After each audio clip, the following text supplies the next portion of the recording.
day. This current administration's decision to leave Afghanistan was a huge mistake, like sending a green light to all of our adversaries. Second, the administration has not asked for defense budgets big enough to keep up with inflation. So we've all learned a lesson as a result of Russian behavior. We've got 2 new members of NATO, got a significant number of European countries spending more as a percentage of GDP than we are. With regard to the claim that this is a huge amount of money, I know it seems like it, but to put the $60 billion in context, it's about 0.2% of our GDP. 0.2% of our GDP. Our overall defense budget is 3% of our GDP. So what have we learned additionally? That, number one, we need to get our industrial base going, wholly aside from what we've experienced in Ukraine. We needed to deal with the 2 big powers that are out there. I'm not a history professor, but I know a little bit about American history, certainly in the last 100 years. And it seems to me my party's had a tendency to be isolationist when there's a Democrat in the White House. This was true right before World War II, when the most prominent Republican, Robert Taft, opposed even Lend-Lease. Well, Pearl Harbor solved that problem for a little while, but then after the war, Taft and most of the Republicans opposed NATO and the Marshall Plan. So fortunately, from my point of view, Eisenhower got the nomination in '52 instead of Taft, and we have largely been consistently in support of America playing a strong leadership role in the free world. And so I think all of this, as these views have been enhanced, in my opinion, in the right direction. The latest evidence of that is there were 30 Republicans who just voted for cloture. We'll see what happens on final passage, but that's 8 more than the 22 who voted to send the bill out of the Senate in the first place. McConnell, how concerned are you about the way the Speaker handled this? You were very clear you wanted the Senate bill to pass. He spent another 2 months or so going through this, changed the bill. What would you say about the way he has handled this and the impact that it had by waiting 2 additional months?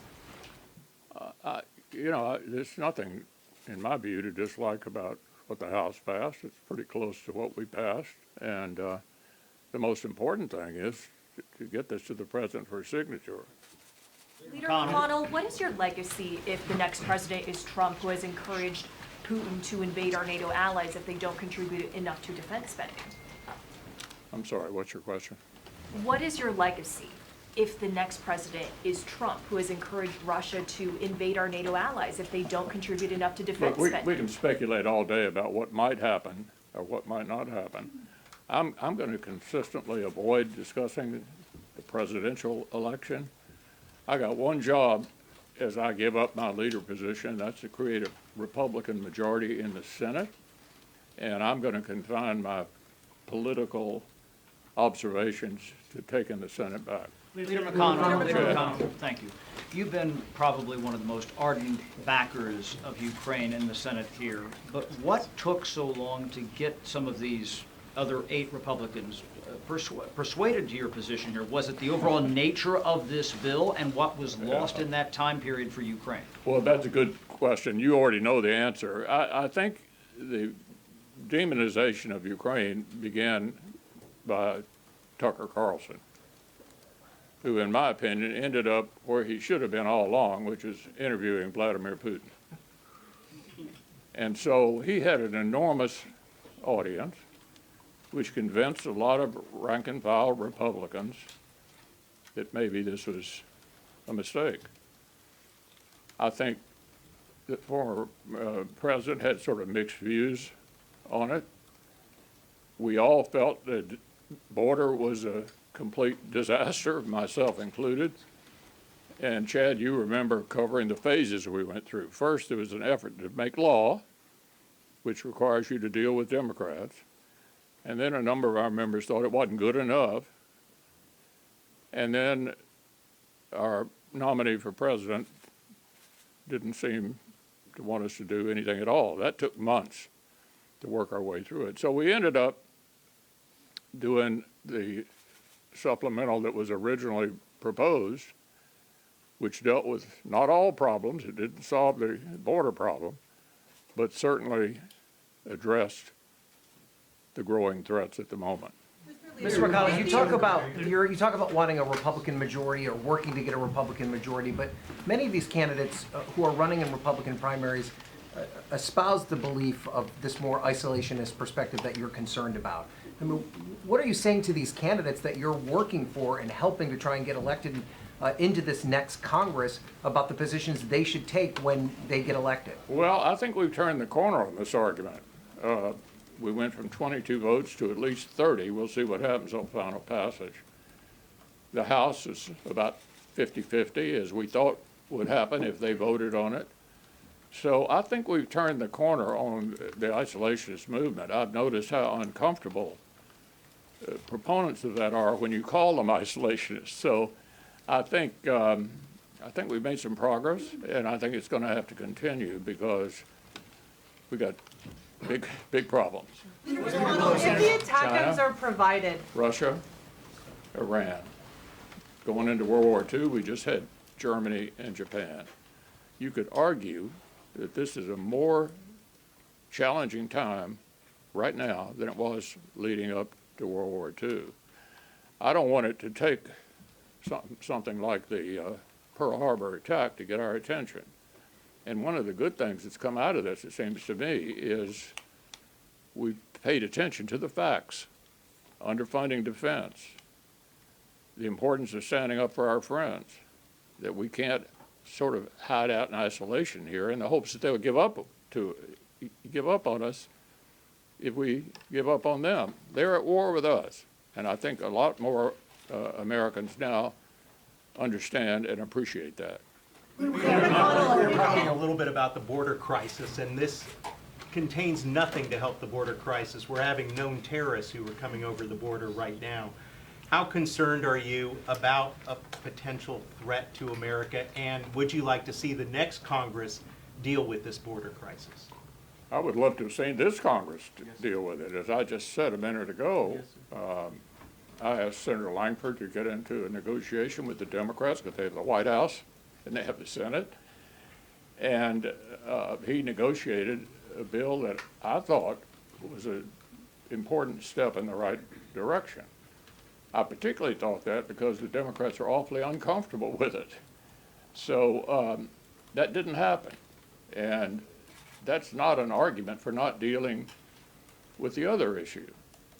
I'm not happy with the situation at the border. My own view is it's the president's single biggest problem.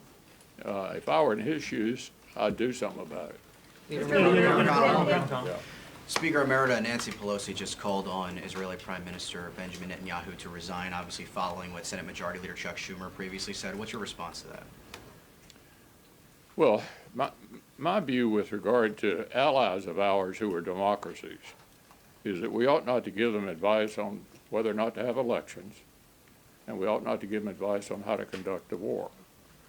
Both of those were broken, in effect, by this administration. I think that was a mistake, but I'm not president, he is.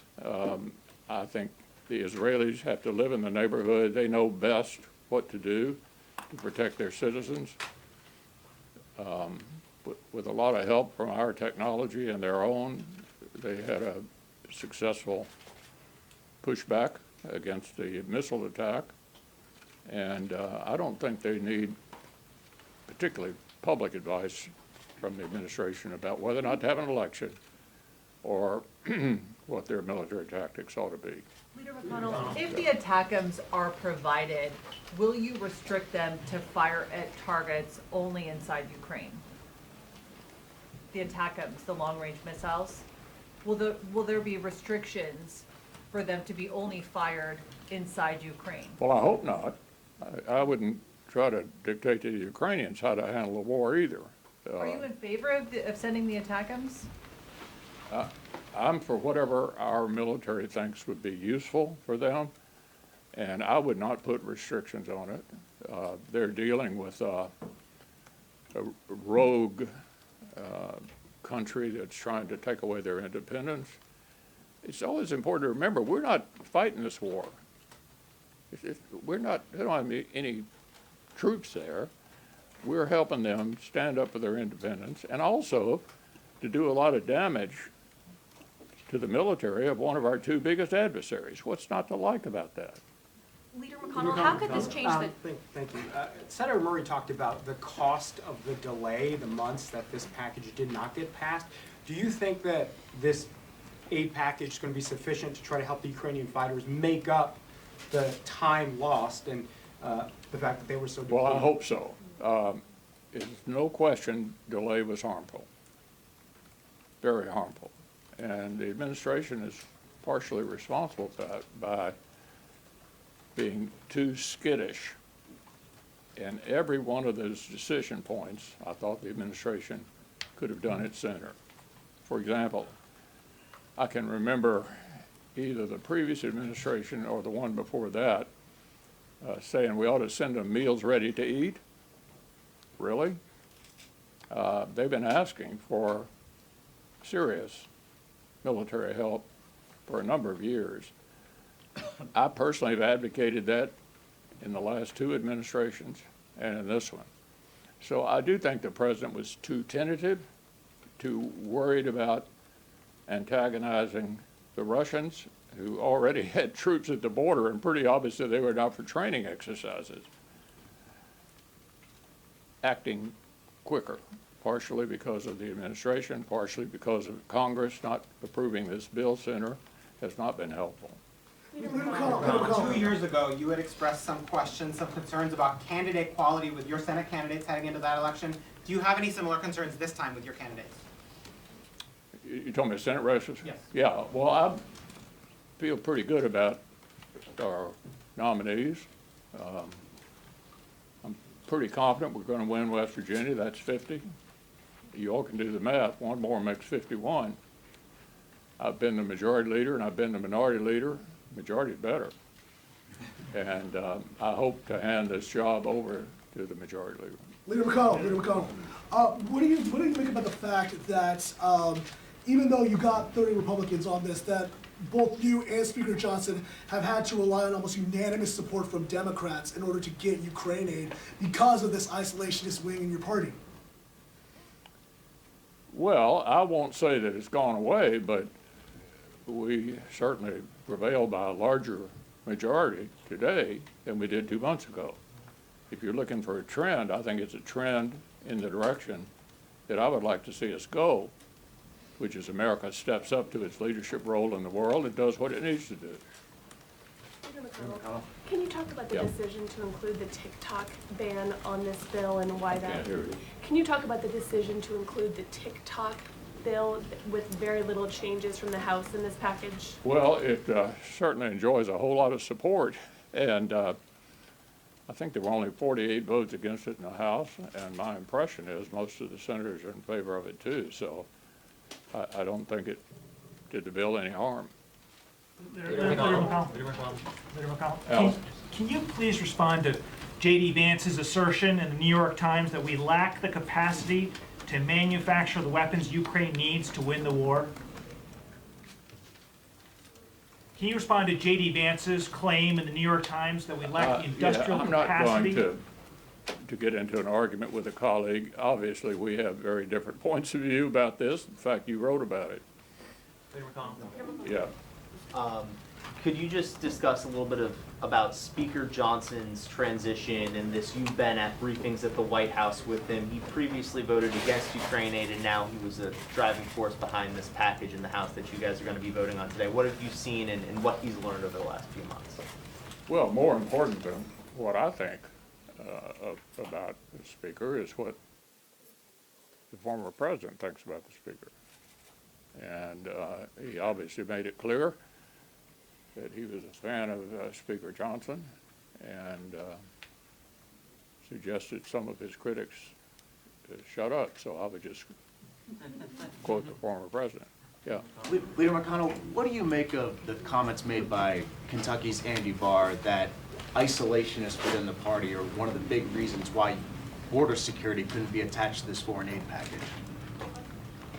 Well, I think we've already covered that. I mean, I'm not happy with where we are at the border, but we can walk and chew gum at the same time. If we can't agree how to fix the border, that's no good excuse for not dealing with an obvious additional problem that we've been talking about here.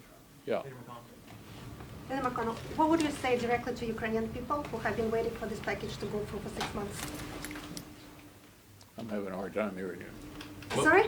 What would you say to the Ukrainian people who have been waiting for 6 months to this package? What would you tell the Ukrainians? Well, I would say better late than never. And look, I would love to have gotten this finished a long time ago. For those of you who work here every day, you know I've been talking about this since last summer, if not before. But today is a day of celebration because we finally did get the job done. It's not too late. We don't have to give up on Ukraine, and we're not going to. Leader McConnell? So given how long it took to pass this package, it's not clear whether Congress or a future president can get another package through. On top of that, you mentioned the industrial base issues. It takes a while to replenish the stuff we're sending through drawdown. So how long do you think Ukraine can sustain this war? An additional package? Yeah. Well, I think the next thing to focus on is the Defense Department budget for next year. The president's requests have not been adequate. We need to make sure we're doing more in defense through the regular appropriations process. The kinds of things this supplemental allowed us to do would normally have been done in the regular appropriations process, but we didn't have a high enough number. This supplemental actually rescued us in the sense that it allowed us to build up our industrial base and to create lots and lots of jobs. The last figure I saw was something like 38 states are benefiting from this. These are American workers producing cutting-edge equipment. And as I said earlier, I have a hard time seeing what's wrong with doing this. It's exactly what we need to do, not only for Ukraine, but for ourselves. Leader McConnell? Yeah. You said there's a lot of support for the TikTok TikTok proposal in the bill, but President Trump yesterday once again blamed President Biden for the ban for supporting Facebook and other social media platforms. Do you agree with that assessment? Yeah, I don't think I have anything to say about that part of the bill. Leader McConnell. Mr. Leader, on TikTok though, how do you respond to critics who say that this is government overreach, that this is Congress doing something Republicans don't like to do, which is telling a business what it can and cannot do, and also perhaps inhibiting the free speech of hundreds of millions of Americans? Is your question, am I troubled by this many Republicans? No, it's more, what do you think about the TikTok ban and concerns that it limits free speech and also that it may limit corporations doing what they want? Look, that part of the bill the House added, it was apparently popular among our members. I really have nothing to add to that. I saw that several members said to some of you that I needed to be guided by the majority of our conference. Let me suggest, if I viewed that as my responsibility, we would never raise the debt ceiling and would never fund the government. Because I've been on the short side among Republicans on both of those issues. So it's not unusual for me to be in a different place with the majority on some things that Republicans just don't like to do. They don't like raising the debt ceiling, they don't like funding the government, but we have to do both. Leader McConnell, Your opponents on Ukraine aid within your party claim that they are winning the argument, citing where the Republican voter base is on this issue, the fact that Donald Trump is once again the Republican presidential nominee. Given the vote we're going to see today in the Senate, what is your response to that claim that they are winning the argument? I hope I understand your question correctly. I think no matter who gets elected president, he will benefit from what we've done today. This is important, no matter who wins the presidential elections, because if we hadn't done it, things would have been considerably worse for whoever the next president is. Leader McConnell. Leader, some of the House Republicans had some issues with provisions in this Ukraine aid, like the economic assistance. What comments do you have on that? Some feel that it should only be strictly military assistance to Ukraine. Your question's about House Republicans? Yes, sir. Is that a shared? I confess that's not my expertise. Leader McConnell. Senator, what could the Senate have done to move this along faster?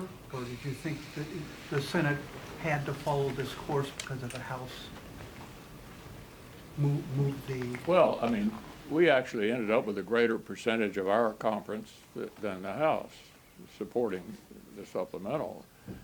And as I've said repeatedly, it shows growth for us playing the role in the world that we need to play. 22 the first time, at least 30 this time. We'll see what the final passage vote is, but at least 30. That's moving the way I'd like to see it move, so I'd call that progress. Leader McConnell, how important is this to you personally, passage of this, before you step down from leadership? This is not about me. This is about our country and the free world. As you all know, I've been around a while, and we've been dealing with the Russians off and on since I was born. My dad was fighting the Germans in World War II, and the war came to an end when he met the Russians in Pilsen, which is in the Czech Republic. And I have some letters he wrote my mother pointing out the Russians were going to be a big problem. And this is a regular foot soldier. And boy, have they been for a long time. And as we all know, there was some hope after the Berlin Wall came down and we expanded NATO all the way over to Russia that maybe the Russians are going to be a normal country. Bush 43, tried to treat him like a normal president. So did President Obama.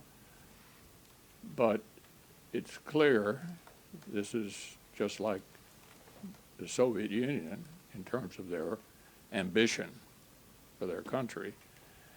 And they only respect one thing, and that's strength. And that we learned from Ronald Reagan. Peace through strength works. Pretending enemies don't hate you does not work. You can hide out at home, they're still going to hate you. And they're attacking us, at least the Houthis are, and we need to stand up and do what we did today. Okay, thanks everybody. Thank you, Mr. Leader. Mr. Leader.